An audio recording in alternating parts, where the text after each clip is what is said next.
Hey there, it's Xander, and welcome to Epic Begins with One Step Forward. Today, I'm going to be talking with Uzette Salazar, and we're doing Epic Unexpected, another chapter in talking about sibling loss and stuff. Uzette, thank you so much for coming on, and maybe just share a little about who you are and what you do. Okay, well, thank you, Xander. Thank you for having me on. It's such a delight to be here with you. We've been talking for a long time over the years, so it's great to be able to communicate with you and talk about your journey and what you're trying to do. A little background on my information is that I grew up in San Francisco, Noe Valley. I was raised by my father and two brothers. My mom was still in the picture, but my mom was ill throughout my life, and so she was doing her own thing in Los Angeles. So my dad brought us to San Francisco and raised us. We were a very tight-knit family. Us three kids. It was us three against the world, and we covered for each other anytime we got in trouble, because if one got in trouble, everyone was getting in trouble. Yeah. So we kept things from my dad because no one wanted to get in trouble. And that's how we formed our bond since we were little kids. So again, I was very tight with my brothers. I was the only girl, the youngest one. Each brother was we were a year apart from each other. So we were very close. Yeah. As far as just, I don't know, any other background than that is that, should we talk about how he passed away? Yeah, absolutely. We're going to get to that, but more importantly, what I want to say is Uzette is a multimedia superstar. She's been on local San Francisco radio for more years than she and I will talk about. Dating myself. I think it's over 30 years that I've been on radio or television. And my dad was a broadcaster, so was my grandfather. Oh, wow. And so, so I always knew that that's what I wanted to do growing up, and went to school for it, went to City College, and then went to State, did a bunch of 5 different internships or so around the Bay Area. And, I'm very grateful because people helped me along the way. So that's why when people ask me for help for things, I'm right there. What can I do for you? What do you need? Who can I call up for you? Who can I email for you to get you into that door? So I've always been just very grateful for people along my road, not just broadcasting, but just through my life. I've had not hands out, but hands up. Absolutely. Yeah, absolutely. And certainly that kind of support is essential when, as you and I unfortunately both know, when you lose a sibling. So why don't you, if you don't mind, take a moment and talk about your brother, who he was, and what happened. My brother, Tom, is his name. I was 18, he was 19. My brother, Anthony, was 20, and he was already away in college in Santa Barbara. So it was just at the time, my brother and myself, my brother, Tom. And because we were all so close knit, we hung around the same people. We were neighborhood people. We hung around people from around the block, kids at the park. We all just hung around together. And it was December 7th, Pearl Harbor Day. Yeah. And this was 35 years ago. That morning, Tom had told me he was going to purchase a motorcycle. Oh, no. I begged him not to. Yeah. Please don't. He was the kind of guy that was cool with the ladies, and he was just the most carefree person, which bothered me. Even though I was the younger person, it bothered me that he wasn't thinking twice about what he was doing. Yeah. I mean, for a year or so, he had a car that he bought, some hoopty he bought for like $400 that he parked around the corner from our house that my dad had no idea about. He got a tattoo, a Grim Reaper tattoo that he had for a couple years that my dad didn't know anything about. He would, wear a robe or cover up when he got out of the shower. And he was not the Grim Reaper. It was just some stupid thing he did with this idiot friend. And so his decisions, I was very fearful, and I felt all the time I had to look out for him. Yeah. So that day he told me he was going to do that. I asked him who he was going to buy the motorcycle for. And it was this guy down the street who had a big family of his own, sisters and brothers. I went down to that guy's house and pleaded with him to not sell that to my brother. Mm-hmm. Just please do not sell that motorcycle to my brother. He, laughed at me like a little girl, even though he was only a couple years older than me. I went home and I was watching some news, and the Pearl Harbor footage start coming up, and It wasn't the History Channel because that wasn't around just yet, but it was something along those lines, some kind of documentary. And I remember sitting at the very edge of the coffee table, glued to it, just praying to God, thanking God that my brothers were not at war, and thank God that they were not killed at war. I mean, all these thoughts were going through my head, just thank God I have my brothers. Right. And that day, so he goes off to do his thing. I go off to do, I think I was cleaning some guy's house that day. Yeah. And after I went and cleaned this guy's house, I went back to the side piece that I was seeing at the time. A Yuji's doozy. Well, I've known him since I was like 11. So he was there for me when I needed someone. Right. So we would hook up occasionally. But I went to his house, and we were hanging out in his bedroom, and our other friends, Tom was going to go meet them at the pizza place. We were all going to come back and hang out. So I'm in the bedroom with this boy, and which is weird because I didn't even know my dad had that boy's number. And the boy at that time lived with his grandmother. So the grandmother comes knocking on the bedroom door, and it's my father. And, whoa. Right. And he tells me that my brother has been hit by a truck while riding some motorcycle 2 blocks from where I was. Again, we hung out in the same neighborhood. I could not believe, I sat there, and we went to the General Hospital in San Francisco, and he was pronounced dead. And, I remember, I don't know, they wheeled him out perhaps so we could say goodbye. Mm-hmm. But, it was, I think, I'm not sure, to be honest with you. I did read the death report, but mostly it was head trauma. Right. But he lacerated, all along his front parts. Sure. And so they wheeled him out, and he's bald, and he's a guy, like, he had hair like me, like lots of it. And so he's bald, just like you. And they have his hair in a bag, in a Ziploc bag. Oh. And here I'm thinking, the only thing I could do is grab that hair and hold on to it. Yeah. And I remember just sinking to the ground. That was like the first time in my life. It's only happened a few times, but I remember just literally sinking to the ground. And so that was what happened that night. And I remember I also did one other thing. I believe they had his wallet in another bag. I grabbed the wallet because I knew that he was a donor. Mm-hmm. But at that time, I didn't want anyone taking any piece of him. Yeah.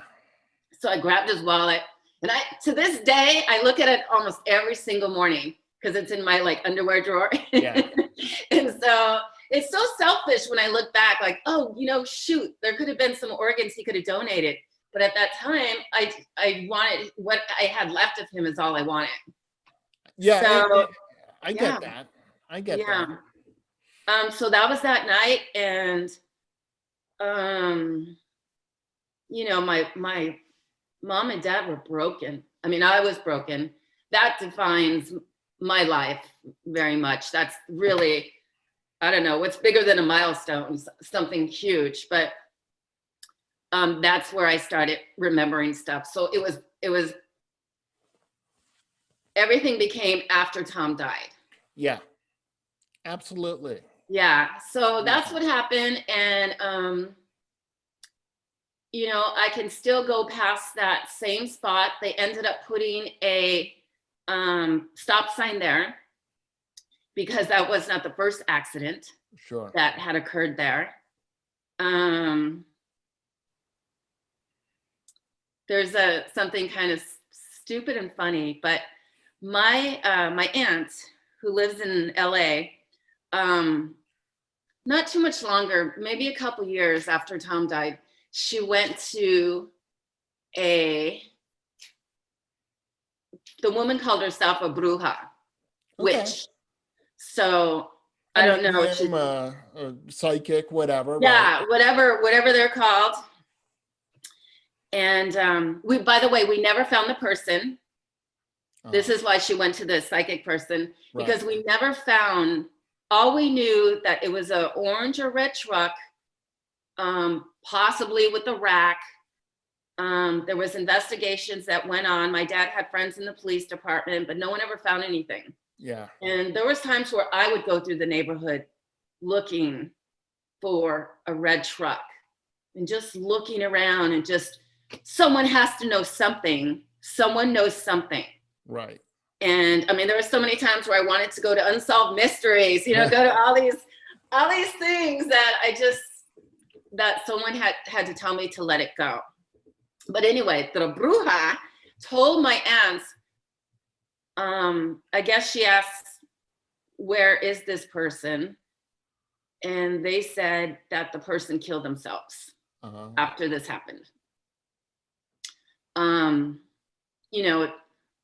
I still can't say that I totally forgive this person. I don't know if I wish they were dead or alive. If they're alive, I hope they think about it every single day. But I don't know. Sometimes forgiveness comes rough for me. And even though it's been 35 years, there are some days where I go, yes, I forgive them. There are other days I go, no freaking way. No, hope you suffer. Well, no one wants to mess with the wrong Mexican, right? Especially a family of them. Exactly. Yeah, so that's kind of Tom's story. Okay. Well, thank you. I mean, thank you so much for sharing. Interesting sort of things is that my sister Lucy was killed on December 9th. So, oh wow.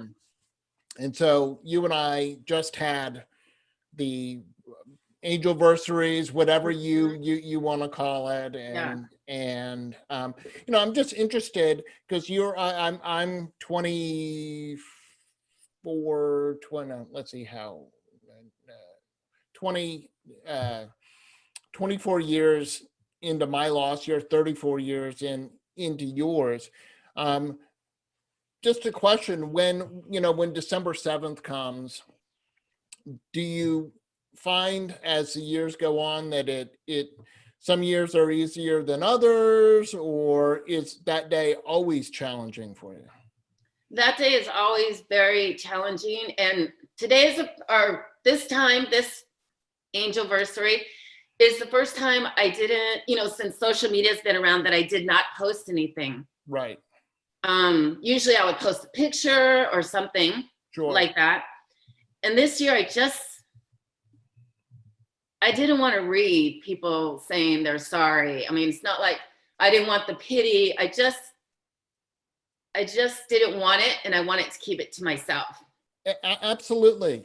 Absolutely, Uzette. And that absolutely is, yeah, I always say that most days I talk about Lucy, but there are days where I don't want to talk about Lucy. And like just Sunday night, my girlfriend we were watching this CNN show was talking about like the mass shootings and the survivors and stuff. And then they were going to go to Chicago, and I had to stop watching because my sister was murdered in Chicago. And I was just like, normally I'm okay, but I was like, right now that's, I can't do that. Too close And to home. yeah, like it just sort of watching them interview the parents and people who, you know, survived some of these shootings and stuff. And I'm like, I can identify with all of that pain. And I was kind of in that space where I'm like, I don't want that right now. It's Right. too much. So, And um, Christmas in general, it's just, I just don't feel an appreciation for it. sure, sure. I do get that. What And what happened to your sister? she was a second year law student at John Marshall Law School. She was in her apartment, and a maintenance worker in her building who had spent 8 of the prior 10 years in Joliet State Prison and stuff. It's as far as we can put together. Um, he let himself into her apartment just to do some petty theft. And normally she wouldn't have been there, but it was exam period and she was there. They surprised each other. He ended up strangling her, jumping out her second floor window or fourth floor window onto second floor roof where he broke his ankle. So the police had him right away. There was never any question about who did it. And 10 days later, he hung himself in the Cook County prison. So, Wow. you were talking about the forgiveness and stuff like that, and I was just sort of reflecting and thought, I don't forgive him for killing my sister. However, I think there's sort of karmic payback that he died the same way that he killed my sister. So sort of I can let go and say, Interesting. Yeah. you know, and in working with lots of other sibling survivors, you know, I mean, there are obviously lots and lots of us out there. There was just a study that, or an article I saw yesterday actually that came out and was talking about how the unacknowledged grief of sibling survivors is, you know, really detrimental. And I don't know your experience. I'm interested to hear about after Tom died. Um, did people ask how you were, or were people asking how your mom and dad were all the time? Um, well, right after it happened, my dad let me go to a neighbor's house, Mm-hmm. a lady neighbor. And the boy I was telling you about that I was hanging out with, Yeah. he let the boy stay with me for like a week Oh, nice. at that house because there was so many family members at our home Right. that he didn't want me dealing with that. Right. So I'm kind of one of those people, and I think I always have been, that I sort of keep, what do they call it? Keep your cards close to you. Yeah. Yeah. You play them close. Keep your cards close to your chest, as it were. Yeah. So I'm kind of one of those people already. So, I mean, I suppose people were asking, but you know, I'm sure I said, fine. I'm fine. You know, really? Was I fine? Of course not. Yeah. Probably in, you know, with that boy, I would cry with him or just cry in my own bedroom. I think my parents were trying to be strong for me Yeah. and my brother. I mean, I would cry with my other brother. Yeah. Definitely. No, I mean, because you were an adult child, right? I mean, you were 18. Yeah. 18, right? I was 28, but still, you know, not a little kid, but obviously still a child. And it's I know for me, was really hard to see my parents so devastated. And there's this, Broken. I talk about this a lot, how with people who are like, let's say 15, 16 or older, you get into there's this vicious circle where you see your dad sad and you're like, I want to take his pain because it kills me to see him in pain.